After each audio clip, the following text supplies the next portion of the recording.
The words hung in the air between them, simple yet devastating. Your daughter doesn't need your medals, she needs her father. James Parker stood frozen on his porch, the weight of his neighbor's statement hitting harder than any IED ever could. After 3 tours in Afghanistan, he'd survived the unimaginable, only to come home and realize the real battle was just beginning. If this story resonates with you, please consider liking this video and subscribing to our channel for more powerful stories of human connection and resilience. Your support helps us continue sharing these meaningful journeys. James had returned to a daughter who barely recognized him and a life that no longer felt like his own. At 34, he was a decorated veteran, a widower, and a single father to 8-year-old Emma, 3 identities he was struggling to reconcile as he moved through each day like a ghost in his own life. The morning had started like any other since his return 3 months ago. James woke before dawn, his body still programmed to military time despite the civilian clothes hanging in his closet. The nightmares had kept him company again, leaving him exhausted as he prepared Emma's breakfast and lunch with mechanical precision. His movements were efficient but empty, a soldier completing a mission rather than a father nurturing his child. "Daddy, can you come to my science fair tomorrow?" Emma asked, her voice small as she pushed cereal around her bowl. Her eyes, so much like her mother's, didn't quite meet his. "I have physical therapy tomorrow," James replied automatically. "Maybe Mrs. Winters can take you." He referred to their elderly neighbor who had been helping with Emma since his return. Emma's shoulders slumped slightly, but she nodded. "Okay." The resignation in her voice should have broken his heart, but James felt nothing beyond a dull awareness that he was failing her somehow. After dropping Emma at school, James returned home to face the emptiness of the house. Sarah's presence still lingered in the family photos, in the yellow kitchen curtains she'd hung, in the garden now overgrown with weeds. Cancer had taken her during his second deployment, a battle fought and lost while he was fighting a different war halfway across the world. James moved through his physical therapy exercises in the living room, pushing his damaged body as if punishment might somehow absolve him of his guilt. His left leg, reconstructed after an explosion, protested with each movement. The pain was a companion he understood better than the emotional landscape he was supposed to navigate as a father. The doorbell rang at precisely 2 p.m. Michael Chen, his next-door neighbor, stood on the porch holding a casserole dish. At 45, Michael was a high school English teacher with kind eyes and an easy smile that James had come to both appreciate and resent. "Thought you might want some actual food instead of those frozen dinners I see in your trash," Michael said, extending the dish. James accepted it with a stiff nod. "Thanks." Michael didn't leave as expected. Instead, he lingered, his expression shifting to something more serious. "Emma's been spending a lot of time at our place lately." "She likes your wife's cookies," James replied, his tone defensive. "She likes being around people who talk to her," Michael countered gently. "James, I don't pretend to understand what you've been through, but..." "You're right. You don't." James cut him off, his jaw tightening. Michael sighed. "Emma showed my wife your medals yesterday. She was so proud, explaining what each one meant. She's memorized them all." James felt a flicker of something, pride, perhaps, before it was extinguished by the familiar numbness. "But then she said something that broke my heart," Michael continued. "She said she'd trade every single one if it meant having her dad back, not just your body in the house, but you, really present with her." James stared at him, anger rising to replace the emptiness. "I'm doing the best I can." That's when Michael said it, the sentence that would change everything. "Your daughter doesn't need your medals, she needs her father." The word struck James like physical blows. He wanted to lash out, to defend himself, to explain that he was broken in ways that couldn't be fixed with platitudes and neighborly concern. Instead, he stood silently as Michael apologized for overstepping and walked back to his own home. That night, James couldn't sleep. Michael's words echoed in his mind as he stared at the ceiling. Around 3 a.m., he found himself standing in Emma's doorway, watching his daughter sleep. In the soft glow of her nightlight, he could see Sarah in the curve of her cheek, the spread of her fingers on the pillow. But Emma was also uniquely herself, brave in ways he hadn't acknowledged, resilient in the face of losses no child should endure. He remembered the day Emma was born, how he'd promised to protect her from everything.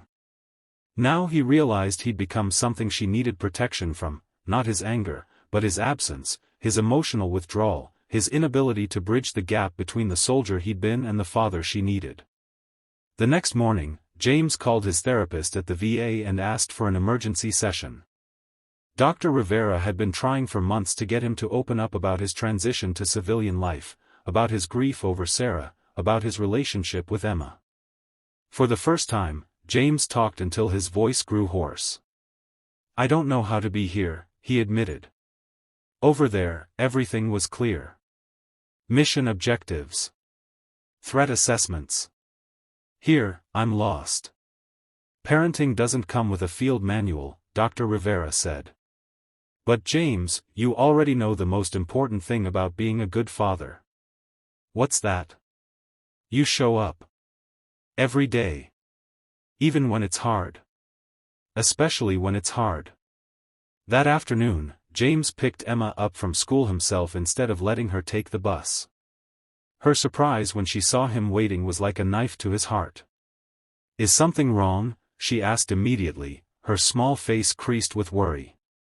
"No, nothing's wrong," he said. "I just thought maybe we could get ice cream." Emma studied him suspiciously. "But it's not a special occasion." "Being with you is special enough," James said, the words feeling foreign but right on his tongue.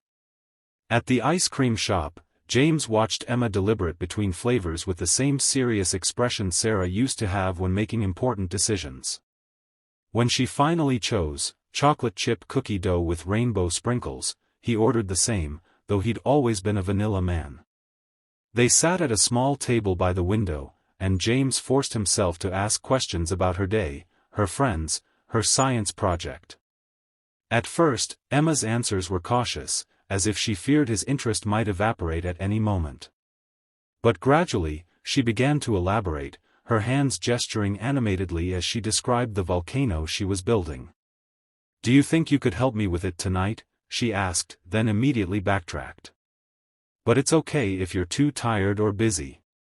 James felt something crack inside him. "I'm never too busy for you, Emma. Never again." That night, they spread newspapers across the kitchen table and mixed baking soda and vinegar until they got the eruption just right.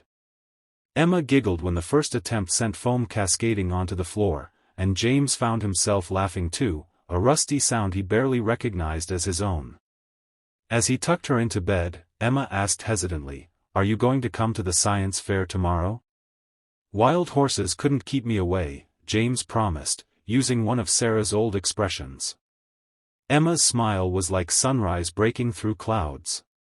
"Mom used to say that." "She did," James agreed, his throat tight. "Your mom loved you more than anything in the world, Emma. And so do I, even when I'm not good at showing it." Emma reached up and touched his face, her small fingers tracing the scar that ran along his jawline. "I know, Daddy. I love you too." The science fair was crowded and noisy, exactly the kind of environment that usually sent James's anxiety spiraling. But he focused on Emma's excitement as she set up her volcano, on her proud smile when the judges came by, on the way she introduced him to her friends and teachers. "This is my dad," she said each time. "He just got back from Afghanistan. He's a hero." James knelt down to her level when they were alone. "You know, Emma, the bravest thing I've ever done wasn't over there. It's being your dad. And I haven't been very brave about that lately, have I?" Emma considered this with the seriousness only children can bring to important conversations. "You've been sad. Mom said it's okay to be sad sometimes." "Your mom was very wise," James said. "But being sad doesn't mean I should make you sad too. I'm going to do better, I promise." Over the next few weeks, James worked to keep that promise. He joined a support group for veterans with families. He started therapy twice a week instead of once. He set alarms on his phone to remind him of Emma's activities and school events. He began a journal where he wrote letters to Sarah, sharing his struggles and small victories, keeping her memory alive without letting grief consume him. It wasn't easy. There were days when the darkness felt overwhelming, when the sounds of suburban life, a car backfiring, a door slamming, sent him back to places he didn't want to revisit. But he developed coping strategies. When the anxiety rose, he focused on Emma, her needs, her smile, her future. One Saturday morning, as James was mowing the lawn, Michael came over with 2 beers. They sat on the porch steps in companionable silence before James finally spoke. "I wanted to hate you for what you said that day." Michael nodded. "I know. I crossed a line." "You did," James agreed. "But you were right. And sometimes we need someone to cross that line to wake us up." "How are things with Emma?" James smiled slightly. "We're finding our way. She's patient with me, more than I deserve." "Kids are resilient," Michael said. "And they're forgiving, especially when they can see you're trying." As spring turned to summer, James and Emma established new routines. Sunday pancake breakfasts. Wednesday movie nights. Saturday adventures to parks, museums, or just the local library. James started coaching Emma's soccer team, despite knowing nothing about the sport. He learned alongside her, both of them laughing at his mistakes. On the anniversary of Sarah's death, they visited her grave together. James had been avoiding this, afraid of breaking down in front of Emma. But as they stood hand in hand before the headstone, he realized that sharing grief was another form of connection. "I miss her every day," Emma said, placing a bouquet of daisies, Sarah's favorites, on the grave. "Me too, sweetheart," James replied. "But you know what helps me? Seeing her in you, your smile, your laugh, the way you scrunch your nose when you're thinking hard about something." Emma leaned against him. "Dad? Do you think Mom would be proud of us?" James wrapped his arm around her shoulders. "I know she would be. Especially of you." "Of both of us," Emma corrected firmly. "She'd be proud of both of us." That night, as James tucked Emma into bed, she asked him to tell her a story about her mother that she hadn't heard before. "Your mom was the bravest person I've ever known," James began. "Did I ever tell you about the time she stood up to a bully twice her size in college?" Emma shook her head, eyes wide.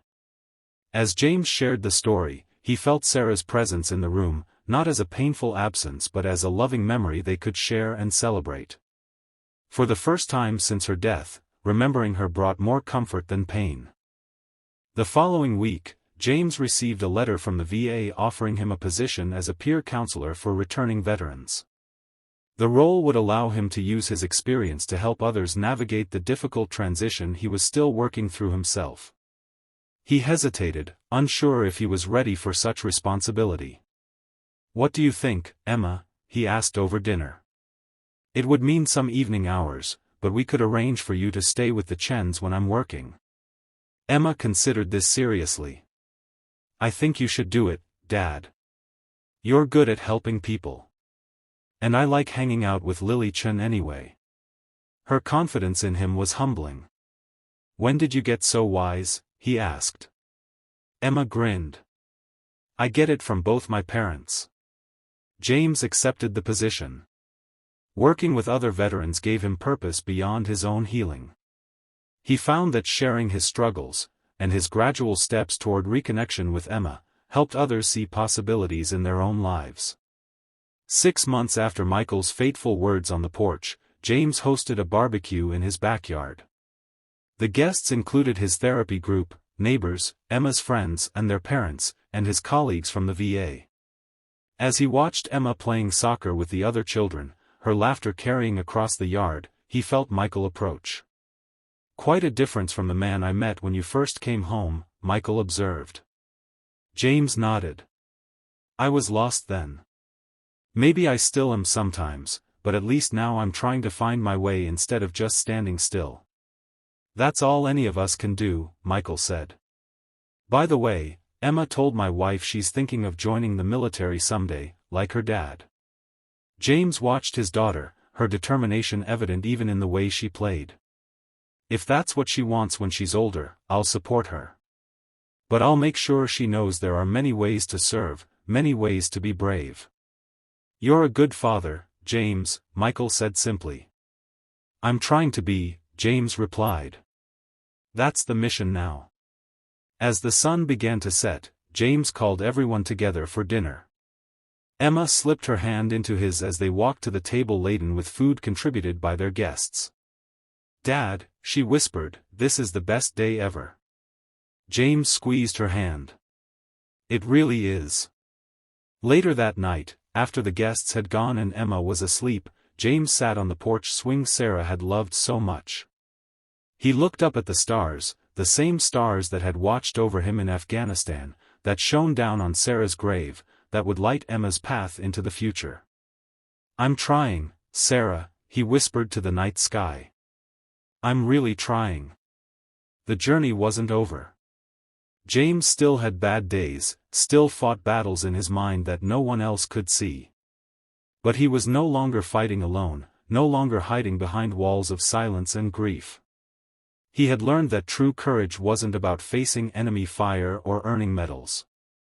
It was about showing up each day for the people who needed you, about being vulnerable enough to accept help, about finding your way back to life even when the path seemed impossible to navigate.